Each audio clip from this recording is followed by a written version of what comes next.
Il y a quelques semaines, on m'a proposé d'essayer le nouveau Canyon Grizzle On, leur vélo de gravel électrique. Et je me suis posé une question, est-ce que ça ne pourrait pas tout simplement remplacer ma voiture ou mon vélo de route pour venir au boulot tous les jours? Voilà. Donc voilà ce que j'ai appris.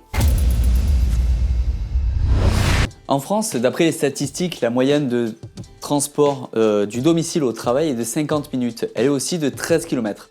Et actuellement, seulement 2% de la population le fait en vélo. Mais c'est une tendance qui commence à s'inverser.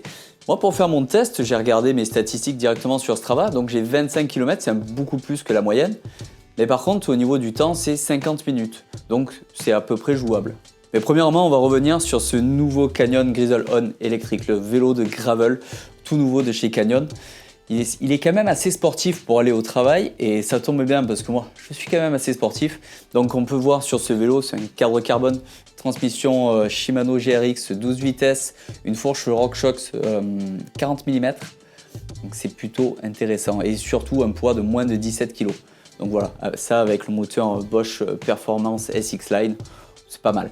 Donc parmi les questions que je me suis posées, c'est premièrement quels seraient les avantages concrets d'aller travailler, de faire du cumut et d'aller travailler en vélo.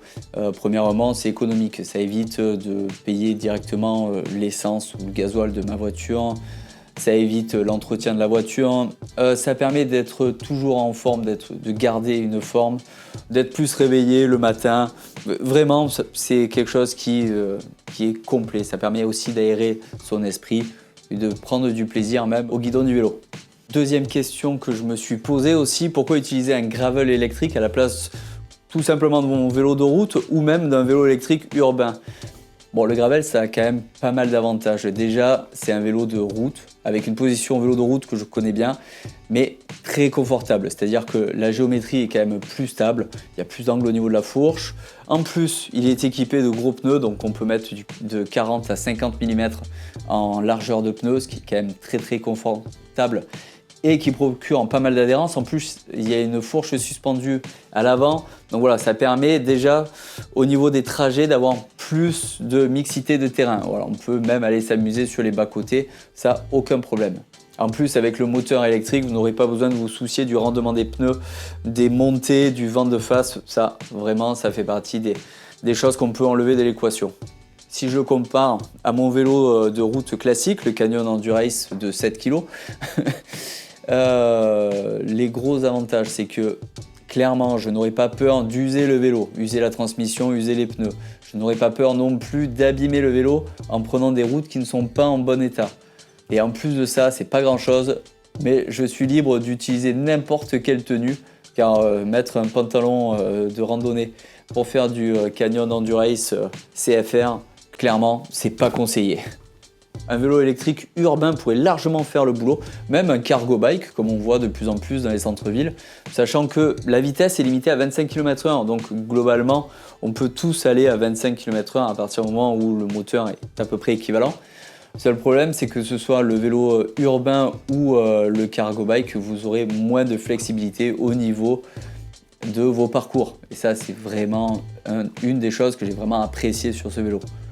Mais finalement, pour aller travailler, moi qui suis quand même entraîné, je m'entraîne toute l'année, pas pour gagner le Tour de France, hein, vous inquiétez pas, mais juste pour mon plaisir. Par contre, est-ce que j'ai vraiment besoin d'un moteur électrique? Car le trajet domicile-travail, je l'ai déjà fait plusieurs fois en vélo et finalement, il n'y a aucun problème. Par contre, grâce à l'électrique, il n'y a plus de dimension physique à prendre en compte. C'est-à-dire que le jour où vous êtes fatigué, vous irez exactement à la même vitesse que le jour où vous êtes vraiment en forme finalement, parce qu'il est difficile de dépasser la vitesse limite là où s'arrête le moteur. Voilà, à partir de 25-27 km/h, le moteur se coupe, il est difficile de l'augmenter cette vitesse. Du coup, ça va vous assurer une stabilité au niveau de votre trajet. De plus, vous n'avez pas besoin de forcer grâce au moteur électrique et les watts supplémentaires.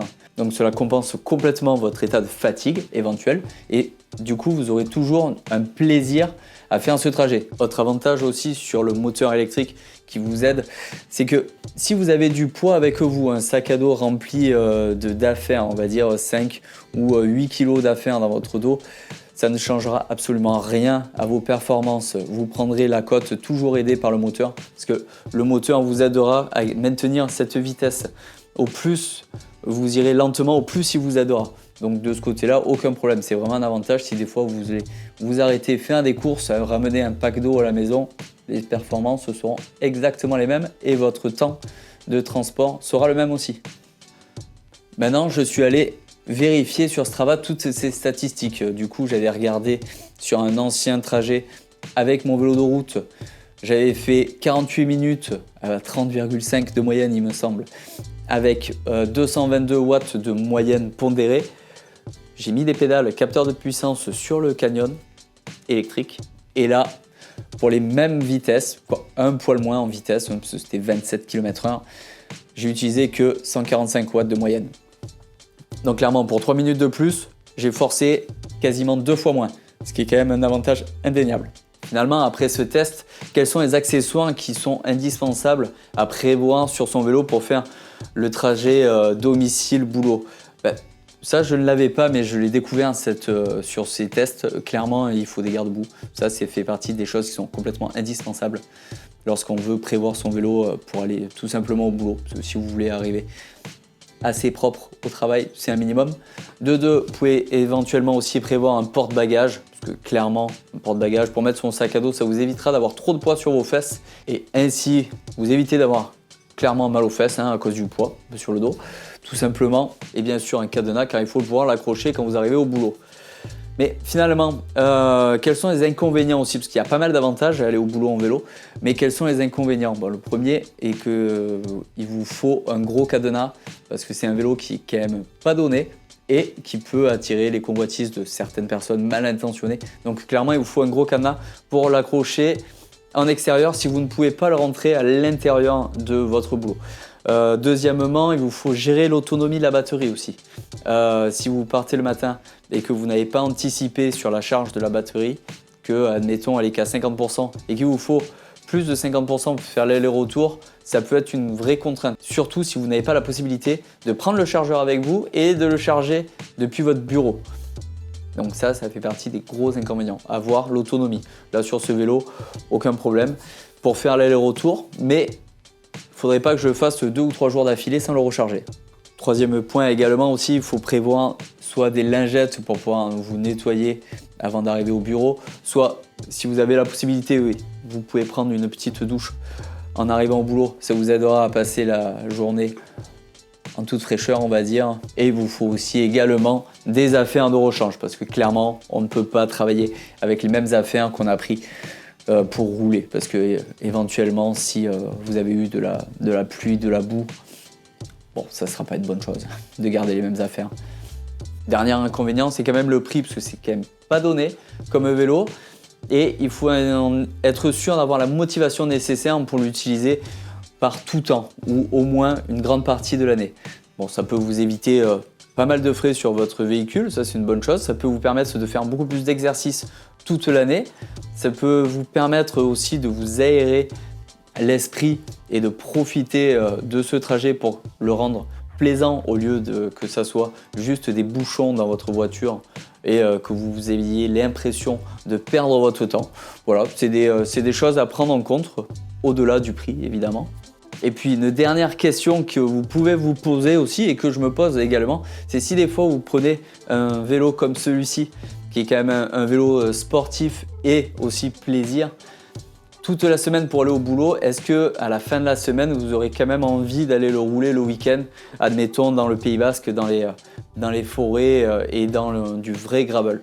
Est-ce que le plaisir sera intact? Ça c'est une question que vous pouvez vous poser et qui peut être intéressante. Bon, moi dans tous les cas, je me suis rendu compte que j'ai oublié mon ordinateur chez moi. Il faut que je reparte à la maison, le chercher. Bon, dans tous les cas, j'espère que cette vidéo vous a plu. On a pris beaucoup de plaisir à rouler avec ce tout nouveau gravel électrique. C'est quand même plaisant de ne pas trop forcer. Forcer 2 fois moins pour les mêmes performances, c'est quand même un sacré avantage. Mais bon, il faut quand même s'entraîner. Allez, à bientôt sur GCN en français pour une prochaine vidéo. Ciao, ciao!